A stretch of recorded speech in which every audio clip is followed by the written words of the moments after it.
बोला बामा बोलत पियवा देवघर चलो है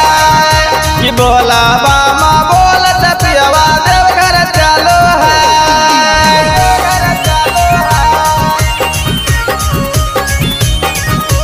बोला बामा बोलत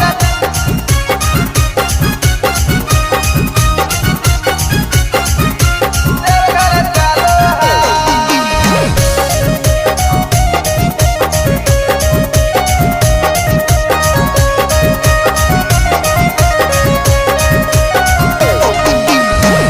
बसवा के कावारा कांधे पर उठैला के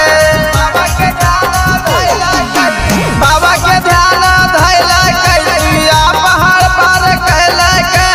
बाबा के ध्यान धैला के पिया पहाड़ पार कैला के माटी के चिलम धरा के पियवा फूक मारो है कि माटी के चिलम धरा के पियवा फूक मारो है कि बोला बाबा बोलत पियवा देवघर चलो है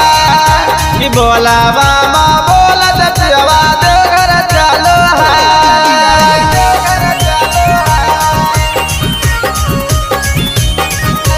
बोला बाबा बोलत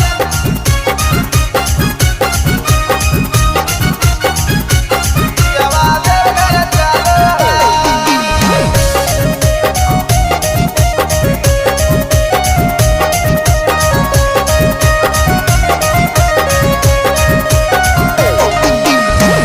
कवरत जलावा हाथ में उठैला के